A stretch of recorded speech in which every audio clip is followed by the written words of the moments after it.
trying to peddle a Good fuzzy afternoon, feel-good Earth. This is theology Adam Sturch that distorts broadcasting and from the ignores the Bible Mushroom Mansion, often Taos, as New much as the Mexico, Christian right. working on oil And the Christian painting right is not Escape always wrong 2. about liberals. In fact, Okay, the movement today voices much I'm going to of start our most laying prescient in social ground criticism. figures. They understand That way, the when I ills of continue American the glaze society, work, we can even as develop they the entire use these picture ills plane to plunge us into as tyranny. one They grasp after the all of the hollowness, ground figures timidity, are and placed. I hypocrisy want there to of be the quite liberal a church. few of The them, Christian right attacks comparable to cultural the original relativism, Escape, the creed that there is no but much absolute smaller, good, and this and one all is value based systems around have 1,000 equal Beautiful merit, Things, even right? as they So benefit in a final irony we'll from see those how who that tolerate goes. them Here we go. in the name of cultural relativism. All right. The most potent opposition to the movement will rise, I expect, from within the evangelical tradition itself. And the movement fears Christians who have remained loyal to the core values of the gospel, who delineate between right and wrong, who are willing to be vilified and attacked in the name of a higher good, and who have the courage to fight back. Most liberals the movement has figured out will stand complacently to be sheared like sheep, attempting to open dialogues and reach out their hands to those who spit venom in their face. Karl Popper, in the first volume of The Enemies of the Open Society, writes of what he calls the paradox of tolerance. Unlimited tolerance, he says, must lead to the disappearance of tolerance. If we extend unlimited tolerance even to those who are intolerant, if we are not prepared to defend a tolerant society against the onslaught of the intolerant, then the tolerant will be destroyed and tolerance with them. In this formulation, I do not imply, for instance, that we should always suppress the utterance of intolerant philosophies. As long as we can counter them by rational argument and keep them in check by public opinion, suppression would certainly be most unwise. But we should claim the right to suppress them if necessary by force, for it may easily turn out that they are not prepared to meet us on the level of rational argument, but begin by denouncing all argument. They may forbid their followers to listen to rational argument because it is deceptive, and teach them to answer arguments by the use of their fists or pistols.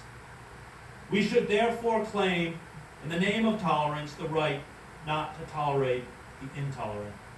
We should claim that any movement preaching intolerance places itself outside the law, and we should consider incitement to intolerance and persecution as criminal in the same way as we should consider incitement to murder or kidnapping or the revival of the slave trade as criminal.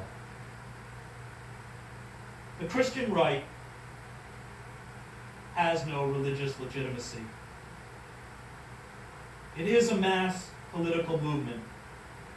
It ignores the core values of the Christian religion, summed up by Jesus in the Sermon on the Mount, and the core values of American democracy. They are, as the Reverend William Sloane Coffin said, not biblical literalists, as they claim, but selective literalists choosing bits and pieces of the Bible that conform to their ideology and bigotry, and ignoring, distorting, or making up the rest. We must begin to support those isolated groups and individuals who at some cost are fighting back, the clergy and rabbis who have banded together in Ohio to challenge in court the tax-exempt status of the megachurches that peddle this ideology and promote Christian candidates. The independent judges, such as the Republican-appointed judge in Dover, Pennsylvania, who banned the teaching of creationism in the public school because it is mythology, not science. As well as Cardinal Roger Mahoney, the head of the Archdiocese of Los Angeles, the nation's largest, who called on Catholics to be prepared to defy efforts in Congress backed by the religious right, to make it a felony to shield or protect or offer support to illegal immigrants. This bill would expand the definition of alien smuggling to theoretically include working in a soup kitchen, driving a friend to a bus stop, or caring for a neighbor's child. It would make mercy, compassion, and charity for the least among us a federal crime. In Mark Twain's book, The Adventures of Huckleberry Finn, it ends with Huck facing the moral dilemma we face whether to pay homage to a false moral code or damn ourselves in the eyes of many by opposing it. So I was full of trouble, full as I could be, and I didn't know what to do. At last I had an idea, and I says, I'll go and write the letter, and then see if I can pray. Why, it was astonishing the way I felt as light as a feather right straight off, and my troubles all gone. So I got a piece of paper and a pencil, all glad and excited, and sat down and wrote, Miss Watson, your runaway Negro Jim is down here 2 miles below Pikesville, and Mr. Phelps has got him, and he will give him up for the reward if you send Huck Finn. I felt good and all washed clean of sin for the first time I had ever felt so in my life, and I know I could pray now. But I didn't do it straight off, but laid the paper down and sat there thinking how good it was all this happened so, and how near I come to being lost and going to hell. And went on thinking, and got to thinking over our trip down the river. And I see Jim before me all the time, in the day and in the nighttime. Sometimes moonlight, sometimes storms, and we floating along, talking and singing and laughing. But somehow I couldn't seem to strike no places to harden me against him, but only the other kind. I'd see him standing my watch on top of his'n, instead of calling me so I could go on sleeping, and see how glad he was when I come back out of the fog, and when I come to him again in the swamp, up there where the feud was, and such like times, and would always call me honey, and pet me, and do everything he could think of for me, and how good he always was. And at last I struck the time I saved him by telling the men we had smallpox aboard, and he was so grateful and said I was the best friend old Jim ever had in the world, and the only one he's got now. And then I happened to look around and see that paper. It was a close place. I took it up and held it in my hand. I was a-trembling, because I'd got to decide forever betwixt two things, and I noted. I studied a minute, sort of holding my breath, and then says to myself, all right then, I'll go to hell, and tore it up. I do not deny the right of these Christian radicals to believe and worship as they choose, but I will not engage in a dialogue with those who deny my right to be, who delegitimize my faith and denounce my struggle before God as worthless. All dialogue must include respect and tolerance for the belief, worth, and dignity of others, including those outside the nation and the faith. When this respect is denied, it is no longer a difference of opinion. It is a fight for survival. This movement seeks, in the name of Christianity and American democracy, to destroy that which it claims to defend. I do not believe that America will inevitably become a fascist state, or that the Christian right is the Nazi party. But I do believe that the Christian right is a sworn and potent enemy of the open society. Its ideology bears within it the seeds of a religious fascism. In the event of a crisis, in the event of another catastrophic terrorist attack, an economic meltdown, or a huge environmental disaster, the movement stands poised to ruthlessly reshape America in ways that have not been seen since the nation's founding. All Americans, not only those of faith, must learn to speak about this movement with a new vocabulary, to give up passivity, and to defend tolerance. The attacks by this movement on the rights and beliefs of Muslims, Jews, immigrants, gays, lesbians, women, scholars, scientists, those they dismiss as nominal Christians, and those they brand with the curse of secular humanists, is an attack on all of us, on our values, our religious freedoms, and our democracy. Tolerance is a virtue, but tolerance coupled with passivity is a vice. Thank you.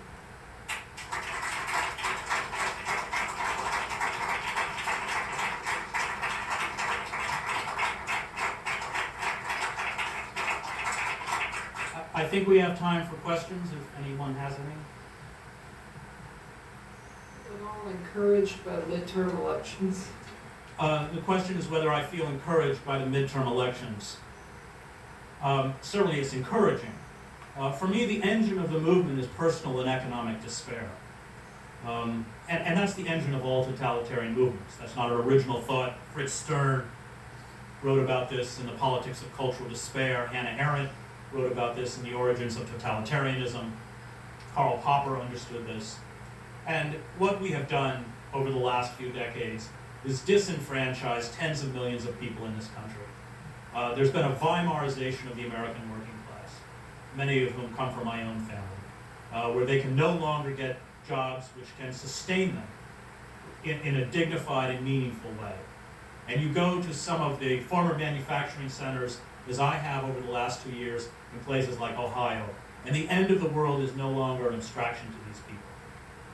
And the disintegration of community has brought with it the social ills, the disintegration of family, addictions, domestic abuse, schools that no longer function, coupled, of course, with the removal of any kind of credible or meaningful federal assistance. And I blame much of that on the Clinton administration. And we are left in a situation where there is no check on the creation of a rapacious American oligarchy. We now live in a country where the top 1% of this nation controls more wealth than the bottom 90% combined. And when you create those kind of economic dislocations, when you shunt these people aside, and they're largely invisible now in press that is controlled by these corporations, the result is political deformation, political distortions, which is exactly what the Christian right is. Because what the Christian right does is it removes them from a reality-based world. It gives them a non-reality-based belief system. It gives them a belief system in magic, where Jesus intervenes on a daily basis in their life, where God has a plan for them, where they are protected, supported. And once you remove, and we're talking about tens of millions of people in this country, once you remove this number of people from a reality-based world, and that, of course, is what creationism is about. It's not about an alternative. It is about the destruction of science. Facts become interchangeable with opinions. Lies become true. Facts that are inconvenient are simply discarded and ignored. And that, of course, is the very definition, as George Orwell understood, of how a totalitarian society works. And the first thing totalitarian movements do is they remove their believers, from the reality-based world by conjuring up a lying world of consistency until they have the power to shut those iron gates and impose that world on the rest of us. And there is no hope to blunting this movement until we step in and re-enfranchise these people back into the society. This is a movement built on profound despair. And it is a despair, unfortunately, we as citizens have sat by complacently and allowed to happen.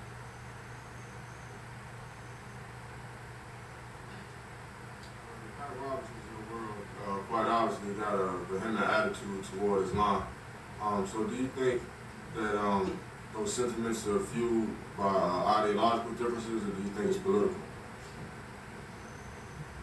Well, the question is about the attitudes of people like Pat Robertson to Islam. Well, there's a frightening demonization of everybody who's outside the movement, including people of other faiths. It's a binary worldview, black and white, good and evil. And all of those who do not submit to this movement. And this is, of course, when you look closely at the type of power structure that they impose on their followers, one sees, I think, clearly on the micro level, the authoritarian or despotic quality of the movement. In the family unit, the male is the undisputed head of the household. The woman is subservient. I mean, people like James Dobson not only call on women to remove themselves from the workforce and stay at home, but to remove the children from the public schools, and the role of the women is to essentially be part of this indoctrinating process through Christian homeschooling, which is of the, I think, 1.1 million people homeschooled in this country, I forget the exact figure, most of them are being filled with this frightening mythological vision of science, American history, and everything else. So there's a demonization of everyone outside the movement, not just Muslims.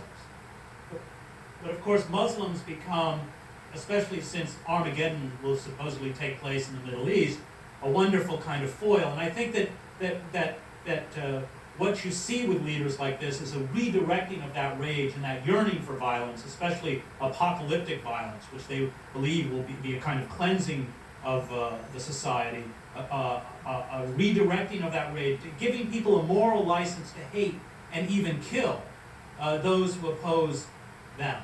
And that's certainly what we're seeing in the Middle East. And in all apocalyptic movements, which essentially is what this movement is, play off apocalyptic elements on the other side. So that, and of course in many ways they mirror each other. So that you find Islamic radicals in many ways mirroring Christian radicals. And I watched this, in places like the Balkans. And what they do within their own societies is essentially destroy the center, destroy the moderate base within their own society, so that it becomes so polarized. And just as Franjo Tuđman, the dictator in Croatia, needed Slobodan Milosevic, who ran the Serbian nationalist movement out of Serbia, Milosevic needed Tuđman. You need people with a similar binary worldview, a similar penchant for violence, to play off of each other and destroy the centers within your own societies. That is happening in the Muslim world, but it's also happening here in the United States. The Bush administration relating to the religious right movement? Well, the religious right has gained tremendous inroads in the Bush administration, inroads that they never had before. There's been a hijacking of government scientific, of reproductive rights programs, AIDS research. They've, of course, received, as I mentioned, hundreds of millions of dollars. Very hard. People have tried to pin down the exact figure. It's very hard to pin it down. But certainly, taxpayers' money is being given to Pat Robertson's Operation Blessing. And these people are getting big money. Certainly there has been, at least up until the midterm elections, an attempt to politicize the judiciary by putting in ideologically driven judges. We see it within the military. We see there's a huge push by the radical Christian right to take over the chaplaincies. And this isn't a matter of presenting a particular religious viewpoint. It's about indoctrination. It's ultimately about the politicizing the military itself.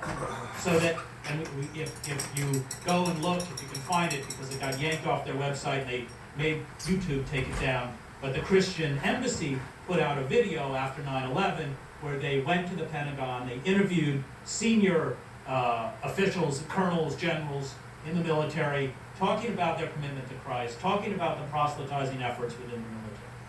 And that, coupled with these mercenary groups that they have created in Iraq, 25,000 mercenaries, groups like Blackwater, run by Eric Prince, a very secretive, multimillionaire figure very close to the Christian right. What we're seeing is the effort to build a kind of Praetorian Guard. And I think, for me, one of the most chilling moments in the aftermath of Hurricane Katrina is when these Blackwater operatives in their black uniforms and wraparound sunglasses and big SUVs and automatic weapons appeared on the streets of New Orleans. In a moment of crisis, the ability to deploy mercenaries who are outside the legal structure on the streets of our cities brings us dangerously close to the collapse of the democratic state. Now, none of these movements, no totalitarian movement is going to come to power unless there is a period of prolonged instability. And we don't have that now. But should we have it? I spent a year of my life covering Al-Qaeda for the New York Times, and there was not an intelligence official I interviewed here or in Europe who didn't speak about another catastrophic terrorist attack on American soil as an inevitability. Should that moment occur, should there be an economic collapse, should there be a series of environmental disasters, and what's to prevent these Blackwater operatives from appearing on the streets of Washington? And that's the old question which destroyed what was left of the Roman Republic, is who guards the guards? I'd just be curious to know what inspired you to write the book and to take up this subject. Anger. I come out of the church. My father was probably the greatest influence on my life, a Presbyterian pastor in upstate New York. Had combined that deep moral probity, no alcohol in the manse where I grew up. Never heard my father swear. We didn't work on Sunday. But with a commitment to social justice, which, like Adams, he believed was an integral part of the biblical message, so that he was involved in the civil rights movement. I think many people forget that in rural white enclaves, such as the one I grew up in the early 1960s, Martin Luther King was one of the most hated men in America. And then went on to work in the anti-war movement. I remember when I was about 12 or 13, he told me that if the war was still going on when I was 18 and I was drafted, he would go to prison with me. And I still carry this image of sitting in a jail cell with my dad. And he died in 1995, but the last years of his life were spent in the gay rights movement. His youngest brother, my uncle, was gay. So he had a real sensitivity to the pain of being a gay man in America in the 1950s and 60s. I went to Colgate University. There was no gay and lesbian organization. And when my father, by this time he had a church in Syracuse, found this out, about an hour away, he brought the gay speakers to my campus. This was in the 1970s. And this led to students confiding in my father after several of these visits that they were too uncomfortable coming out of the closet and founding a gay and lesbian organization on the campus, and so this was a problem my dad solved by taking me to lunch and telling me, well, I wasn't gay, that I had to found it. So I founded it. I used to walk into the dining hall, and the guy would take my card for breakfast, lunch, or dinner and check it off and hand it back to me and go, faggot. I made it my undergraduate mission to seduce his girlfriend.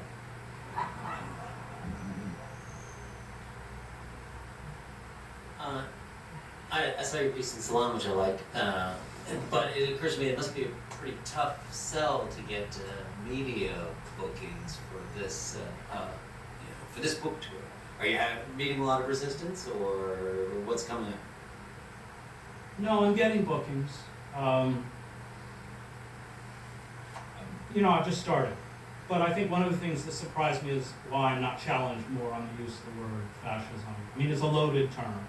I think generically the movement fits. I think when you read people like Paxton, I begin the book, for those of you who have a copy, with Umberto Eco's 14 qualities that make a blue shirt or black shirt, whatever the Italian fascists were.